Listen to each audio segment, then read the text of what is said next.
मैं काफिर हूँ, सरफिरा हूँ, मुझे मार दीजिए। मैं सोचने लगा हूँ, मुझे मार दीजिए।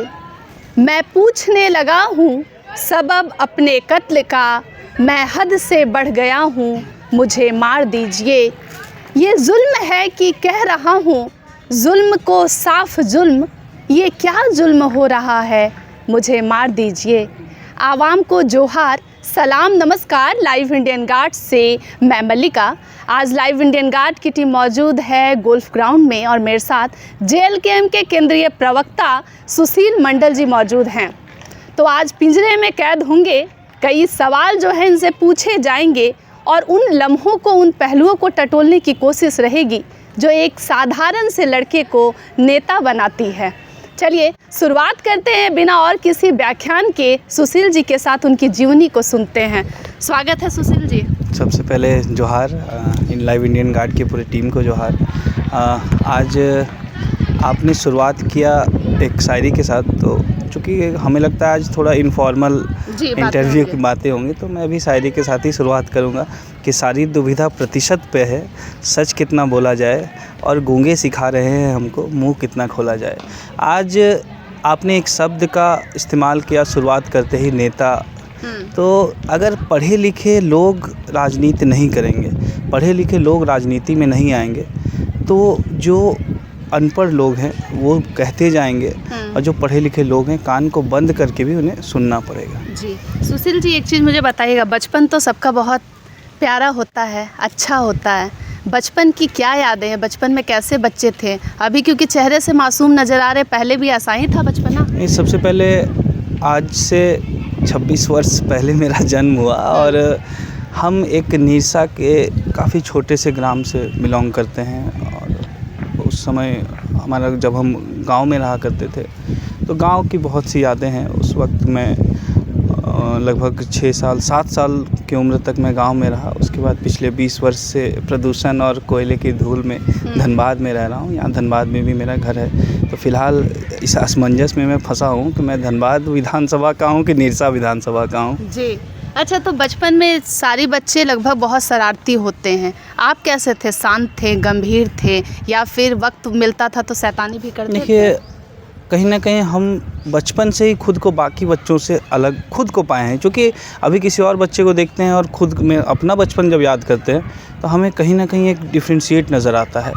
बचपन से ही चीज़ों को लेकर गंभीर तो हम हमेशा ही रहे हैं, चाहे अपना एजुकेशन हो, फैमिली रिस्पॉन्सिबिलिटीज़ हो, सब चीज़ को लेकर गंभीर, मतलब सीरियसनेस हमारे अंदर हमेशा ही रहा है। और मतलब होता है ना सीधा बच्चा, वैसे रह गए। हाँ, बाद में पता चला कि हम सीधे थे। अच्छा एक चीज़ बताइएगा, क्योंकि आप जो हैं लगभग 6-7 साल की उम्र तक गांव में रहे हैं, गांव के जीवन में कैसे मतलब बचपन को एंजॉय किए थे? गांव में स्कूल जाना, जहाँ तक देखिए 6-7 साल के बच्चे को बहुत कुछ तो याद नहीं रहेगा, पर 6-7 साल की उम्र में गांव में मैं स्कूल जाता था। गांव के एक स्कूल था, UKG तक मैं गांव में पढ़ा था। तो शाम होते ही एक चीज़ मुझे हमेशा याद रहता था, शाम होते ही मैं मम्मी के पास जाया करता था कि मम्मी पैसा दीजिए, निमकी और पकौड़ी खाने जाना है। और मम्मी पैसा देती थी तो ठीक, नहीं तो दादाजी मेरे साथ वहाँ गांव में रहा करते थे, धनबाद में भी रहते थे, अभी तो नहीं है दुनिया में। तो उनके साथ शाम के वक्त लगभग 4 से 5 बजे के बीच में हर रोज़ गाँव के छोटे से दुकान में चाय और पकौड़ी खाने जाया करता था। कितने भाई बहन हैं? 2 भाई हैं। मेरा एक छोटा भाई है और मैं बड़ा भाई है। बड़ा भाई पढ़ाई करते हैं? हाँ, फिलहाल वो PK रॉय में जॉब कर रहा है, अकाउंटेंट के रूप में वहाँ पर कार्यरत हैं। और बड़ा भाई होने के प्रति रिस्पॉन्सिबिलिटीज़ मेरे ऊपर भी, परिवार का पूरा रिस्पॉन्सिबिलिटीज़ है। फैमिली बैकग्राउंड कैसा रहा है? पापा लोग जॉब में रहे हैं या काम करते हैं? धनबाद पोस्ट ऑफिस में जॉब में है। तो मतलब एक मध्यम वर्गीय परिवार जो होता है, मध्यम वर्गीय परिवार की तरह मेरा पूरा जीवन बीता है। और कहीं ना कहीं जो भी सुख सुविधा हो सकता था उससे ज़्यादा मेरे परिवार ने मुझे दिया है। और आज जो भी हूँ उसका पूरा मतलब क्रेडिट मेरे परिवार को जाता है। तो दोनों भाइयों में कभी तकरार नहीं होती है? नहीं, ऐसा कुछ भी नहीं है। बहुत भाईचारा है। क्योंकि 4 साल एज ग्रुप में 4 साल का डिफरेंस है, तो कहीं ना कहीं दोनों में एक फ्रेंडशिप और एक बॉन्डिंग है। तो मतलब लड़ाई झगड़ा होता ही नहीं है? मैनेज करके चलना पड़ता है। मैनेज मतलब थोड़ा बहुत, हाँ थोड़ा बहुत तो होता ही है, पर मैनेज करके चलना पड़ता है। तो जो स्कूलिंग है वो कहाँ पे स्टार्ट हुआ था आपका? स्कूलिंग यूकेजी तक तो मेरा गांव में था, एलकेजी तक गांव में था। यूकेजी पुलिस लाइन में एक छोटा सा स्कूल हुआ करता था, नॉर्थ एंड कॉन्वेंट। उस वक्त जो धनबाद में रहा करते थे 2000 साल के आसपास, तो वो लोग स्कूल को जानते होंगे। आज के दौर में शायद बंद हो चुका है। और 1 से लेकर 12वीं तक मेरी पढ़ाई डीएवी कोयला नगर जो है काफ़ी प्रतिष्ठित स्कूल है, वहाँ से हुई है। और पढ़ाई में मतलब मेहनत हो चाहे फैमिली का ब्लेसिंग हो, हमेशा से बढ़िया रहा परफॉर्मेंस। अप्रॉक्स 90% हमेशा मेरा लगभग मतलब सिक्योर करते आए। तो पढ़ाई के फील्ड में भी जहाँ मैंने आज तक जहाँ मैंने प्रयास किया है, चाहे पढ़ाई का क्षेत्र हो चाहे आज जहाँ पर भी हैं, तो कहीं ना कहीं सफलता मैंने अपनी मेहनत के दम पर पाई है। तो गांव के जो स्कूल होते हैं वो बिल्कुल सरकारी, और एक उस पर टैग लग जाता है कि गांव का है, टीचर की कमी है, बच्चे को कुछ आता जाता नहीं होगा। लेकिन आप इतने अच्छे स्कूल से पढ़कर आए हैं, रिनॉन्ड स्कूल है, तो अपने स्कूल का क्या एक्सपीरियंस रहा था जब पढ़ाई कर रहे थे? चीज़ों को क्या उतनी गहराई से समझते थे कि ऐसे ही बस हंसते खेलते निकल गए? नहीं, आज के दौर और उस वक्त के डीएवी कोयला नगर हो चाहे दिल्ली पब्लिक हो, धनबाद पब्लिक हो, आज का दौर में जो विद्यालय है और उस दौर में जो विद्यालय था, काफ़ी फ़र्क है दोनों में। मतलब हम लोग काफ़ी डिसिप्लिन्ड स्टूडेंट्स हुआ करते थे, पूरा बैच ही काफ़ी डिसिप्लिन्ड हुआ करता था।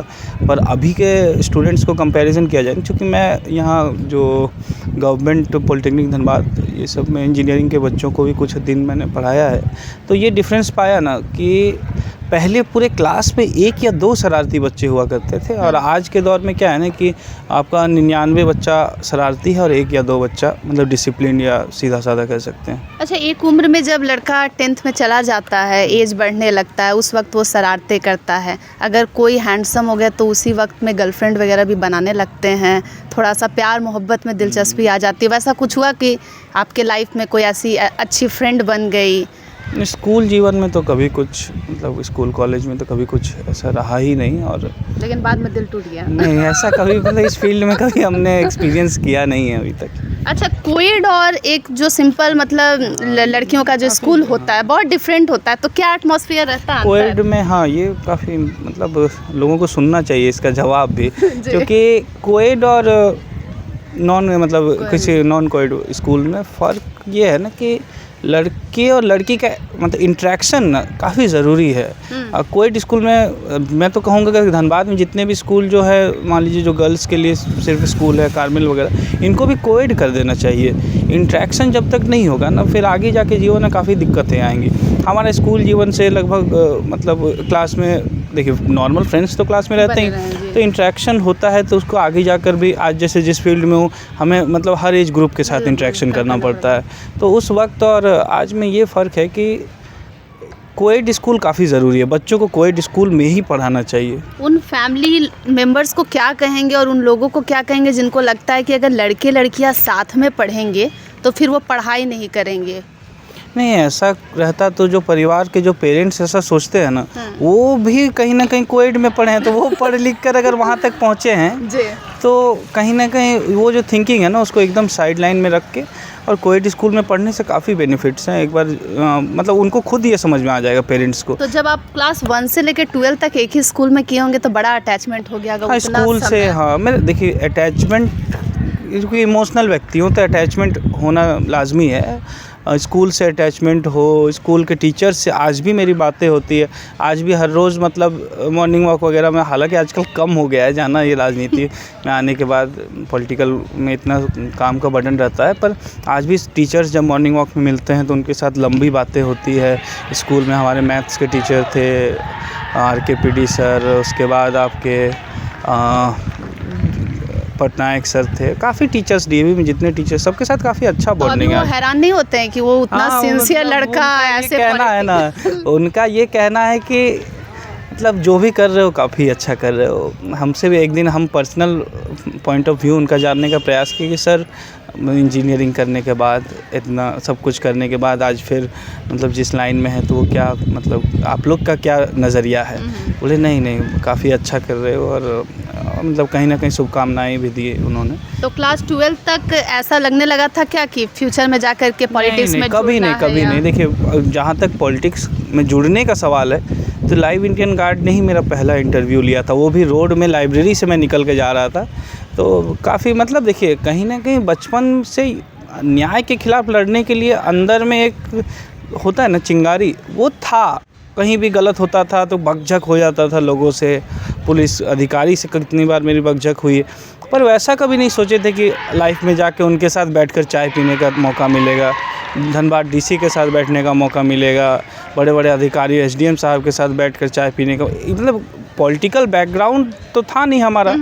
और घर परिवार में जितने लोग हैं सब लगभग सरकारी नौकरी में हैं और या तो प्राइवेट जॉब्स में, तो पॉलिटिकल बैकग्राउंड तो था नहीं हमारा, कभी ऐसा था नहीं, बस इंटेंशन कभी वैसा रहा नहीं, पर वक्त के साथ आना पड़ा। तो क्लास 12 तक क्योंकि लड़कियां अगर पढ़ती हैं तो फैमिली उन्हें समझा बुझा कर स्कूल भेजते हैं कि मत लड़ना, फैमिली की इज्जत है। लड़के जो हैं अगर स्कूल में जाते हैं और अगर उनका एक भाईचारा, अगर एक ग्रुप बन गया तो फिर वो अपने आप को एकदम हर जगह रिप्रेजेंट करते हैं, लड़ना हो तो लड़ भी लेंगे, स्कूल छोड़ निकाल भी दिया गया तो वो उसके लिए भी ओके रहते हैं। तो आप इंट्रोवर्ट नेचर के थे कि एक्सट्रोवर्ट थे स्कूल? इंट्रोवर्ट, शुरुआती दौर से ही मैं इंट्रोवर्ट। हाँ, अपने में रहना, 2-4 दोस्त थे, वो 2-4 दोस्त ही मेरे साथ आज भी है। कोई बहुत बड़ा गैंग हमारा नहीं रहा करता था, 2-4 लोग थे और 2-4 लोगों से ही संपर्क उस वक्त भी था और वो 2-4 लोग को लेकर ही हम आगे भी बढ़ रहे हैं। तो उस वक्त जब मतलब आप जो शरीफ सुशील जी थे, वो कभी कुछ स्टाइल वगैरह या उम्र बढ़ता है तो लोगों का होता है कि चश्मा लगाएंगे, अच्छा कपड़ा पहन लेंगे? तो भगवान ने बचपन में ही दे दिया था। हाँ, पढ़ाई के कारण चाहे जो भी रीज़न हो। तो मेरी देखिए ये जो थिंकिंग है ना कि जो पढ़ता है उसको चश्मा लग जाता है, ये गलत थिंकिंग है। कहीं ना कहीं मेडिकेशन और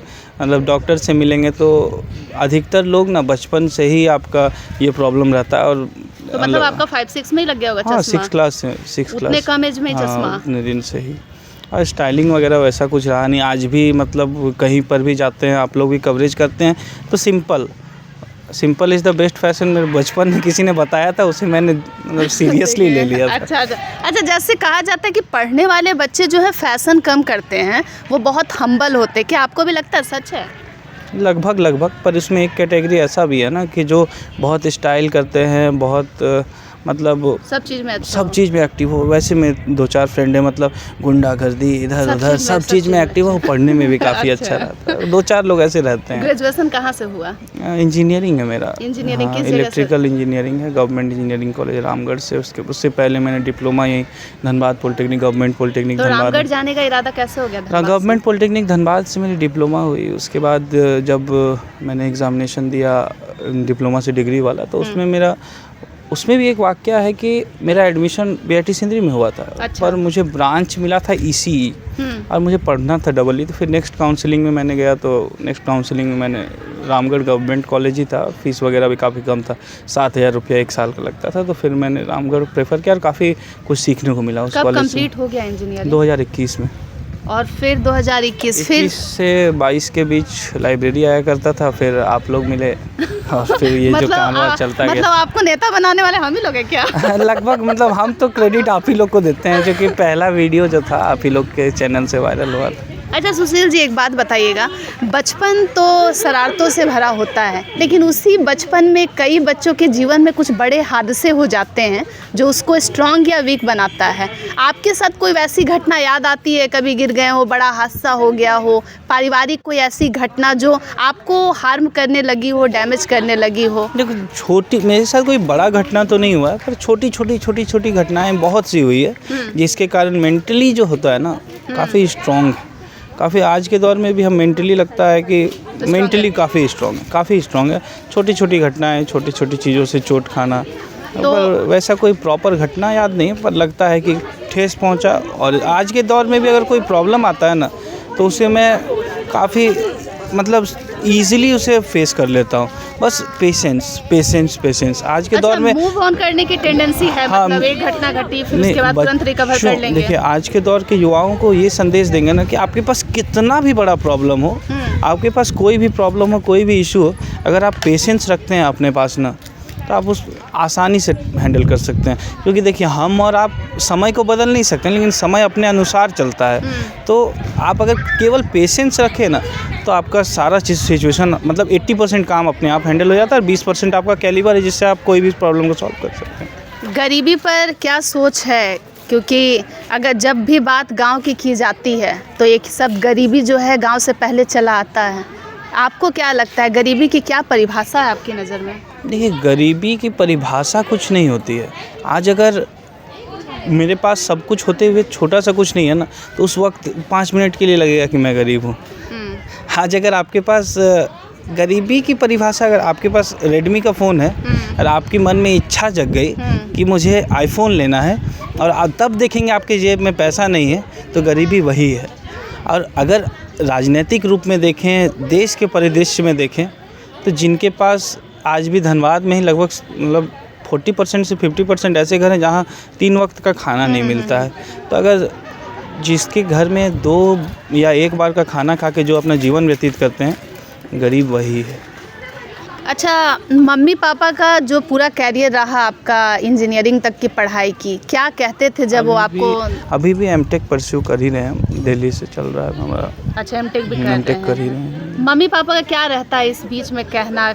उन्हें लगता है बचपन से ही कि मैं अपने काम के प्रति रिस्पॉन्सिबल हूँ, तो कोई बहुत ज़्यादा तो डांट नहीं पड़ता, लेकिन उन्हें बीच बीच में कुछ मतलब थोड़ा बहुत चिंता तो होनी ही है, क्योंकि आज के दौर में नौकरियां कम हो गई है और एज एक फैक्टर है। आज 25-26 साल तो अभी भी घर में समझाया जाता है कि साथ में जॉब वगैरह में लगे रहो। आज से साल भर पहले कहा जाता था, पर अभी फ़िलहाल वो लोग भी देखते हैं कि 24 घंटा जनता की सेवा में लगा हुआ है। मतलब सुबह 7 बजे या 6 बजे जब फ़ोन देखते हैं तो उस टाइम 10-15 मिस कॉल रहता है।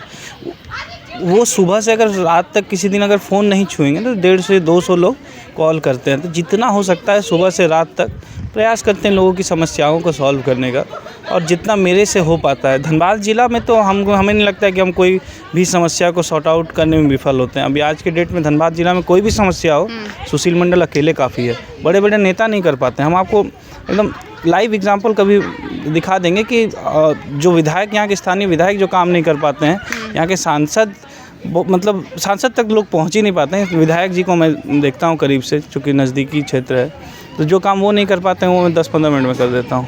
आपके पास सबसे कीमती सामान क्या है? कीमती सामान मेरा पेशेंस, यही सबसे कीमती। और वैसा कोई ड्रेस वगैरह जो बहुत एक्सपेंसिव ले लिए हों, भैया के शादी में, रिश्तेदार के शादी में, कोई महंगी घड़ी ले लिए हों? हाँ, इसमें एक है ना कि एक ब्लेज़र, जब कॉलेज में जब पहली बार फेयरवेल था ना, हाँ, तो ब्लेज़र एक खरीदे थे, तो लगा था कि सबसे महंगा चीज़ यही है। अच्छा। हाँ। तो मतलब महंगा था भी। 2015 में 2400-2500 रुपये का था। तब महंगा हाँ, तो लगा कि महंगा है।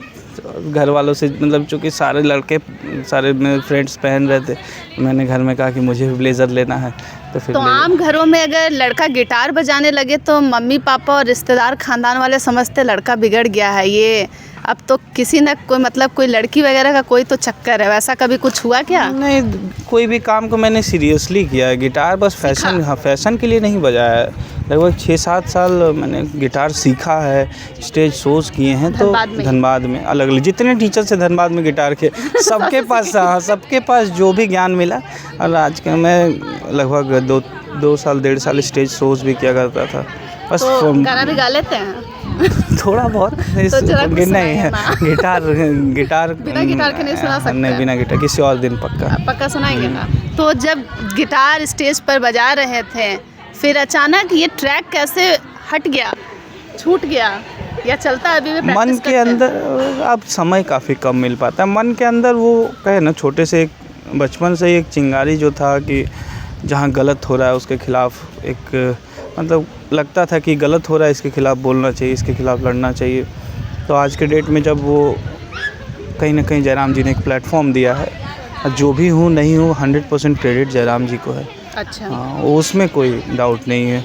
अच्छा, जो आपके लाइफ में जो ये आर्ट जुड़ा है, आपने गिटार सीखा है, क्या लगता है कि जो कला से जुड़ जाता है उसका लाइफ बहुत स्मूथ हो जाता है, अच्छा चलने लगता है, उसमें पेशेंस आ जाता है, वो ज़रा इमोशनल हो जाता है, लोगों के प्रति उसकी संवेदनाएं बढ़ जाती हैं? देखिए आप लाइफ में कोई भी आर्ट को सीखिएगा ना, तो आपके ब्रेन का डेवलपमेंट होता है। कोई अगर आर्टिस्ट है तो उसके पेशेंस में बढ़ोतरी होती है। और गिटार से काफ़ी कुछ सीखने मिला। लोग स्टेज फियर जो होता है वो ख़त्म हुआ जब स्टेज शोज़ किया मैंने। तो और कहीं ना कहीं एक नया कैलिबर जब जुड़ा तो लगा कि कुछ नया सीखे, और आप मतलब आपको हर चीज़ के प्रति सोचने की जो क्षमता है ना, कोई भी एक आर्ट आप सीखिएगा ना तो उससे बढ़ेगा। और कुछ सीखे हैं जीवन में गिटार के अलावा? कुछ स्पोर्ट्स वगैरह वैसा कुछ? राइट, हाँ लिखता हूँ। लिखते भी हाँ, एक किताब अभी लिख रहा हूँ, इससे पहले एक किताब लिखा है, तो लिखता भी हूँ। और दुख पे लिखते हैं या सुख पे लिखते हैं? वक्त पे लिखते हैं। अच्छा, वक्त पे लिखते हैं। जब जो मन कर जाए। अंदर जेल कैंप के केंद्रीय प्रवक्ता के भीतर एक बहुत बड़ा शायर भी छिपा देखिए, हुआ है। सबसे पहले तो मतलब टैलेंट जो है ना, भगवान ने दिया बहुत कुछ है, पर उसे समझ पाने में देरी हो गई कि कौन सा टैलेंट को मैं आगे ले जाऊं। गिटार सीखा, लिखता था, इंजीनियर हूँ, लेकिन हमें नहीं पता था कि आने वाले समय में एक लीडर के रूप में पूरे झारखंड में जाना चाहूँगा। तो अंदर एक उदास इंसान भी छिपा हुआ है। सबके अंदर रहता है, तो उदास इंसान को सामने आने नहीं देते हैं? ज़रूरत पड़ने पर तो आता ही सामने। है। कब पेशेंस टूट जाता है, लगता है कि अब सामने वाले को फोड़ देना ही पड़ेगा, तोड़ देना ही पड़ेगा? कभी नहीं। कोई आपको उकसा नहीं सकता है? कभी नहीं। आज के दौर में तो अभी फ़िलहाल तो जो माइंडसेट है उसमें कभी नहीं। तो कभी किसी के साथ जीवन में मारपीट हो गया हो, दोस्ती यारी में, लड़ाई झगड़ा में किसी का सिर फोड़ दिए हो या आपको चोट लगा? इसका जवाब आपने ही दिया कि पेशेंस जब है तो लड़ाई होगी कैसे। मतलब कभी हुआ ही नहीं है, ये तो मानने वाली बात नहीं। एक लड़के के जीवन में ऐसी मन मुटाव काफ़ी लोगों से होता जाता है, लेकिन मतलब वो मतलब मारपीट वगैरह ये सब से काफ़ी दूर हूँ। धर्म पर क्या सोच है? अगर आप इंसान हैं तो आप धार्मिक हैं, और अगर आप धार्मिक हैं तो किसी एक विशेष धर्म के प्रति आपका लगाव रहेगा। तो आजकल तो लोग अपने अपने मतलब सिचुएशन के अकॉर्डिंग धर्म को चूज कर लेते हैं। इस पर भी काफ़ी मतलब एक ये कहा जाता है ना कि सबके अपने अपने राम हैं। अगर बीजेपी के नज़र से देखा जाए ना तो उनका अपना राम, कांग्रेस के नज़र से देखा जाए तो अपना राम। ये शायद कुमार विश्वास जी ने ये शायद गाना लिखा था, या उनका एक कविता था कि अपने अपने राम हैं। तो आज के दौर में काफ़ी मतलब परफेक्ट एग्जाम्पल है आज के डेट में।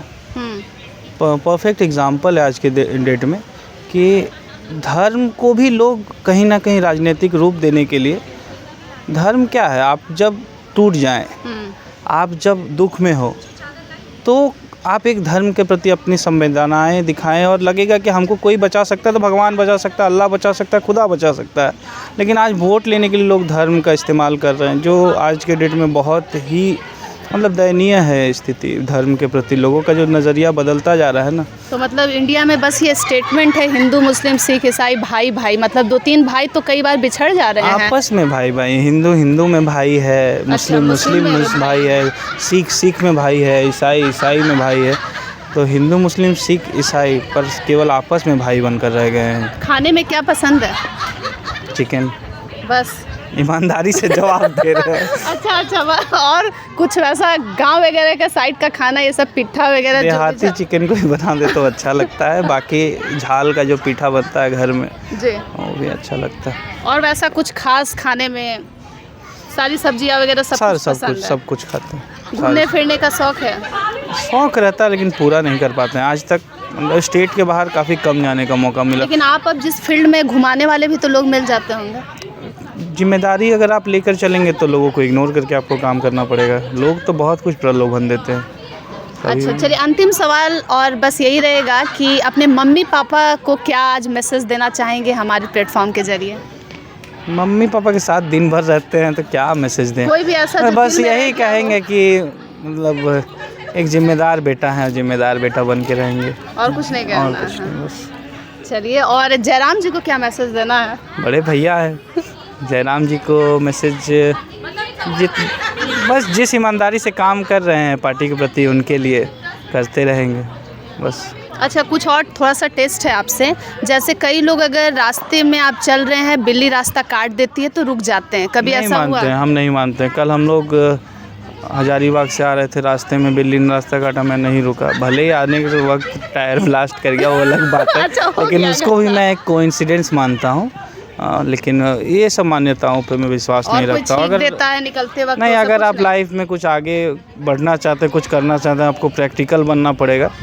और इन सब चीज़ों आपको इमरजेंसी पड़ा है, कोई छींक दिया, कोई बिल्ली काट दिया तो आप क्या रुक जाइएगा?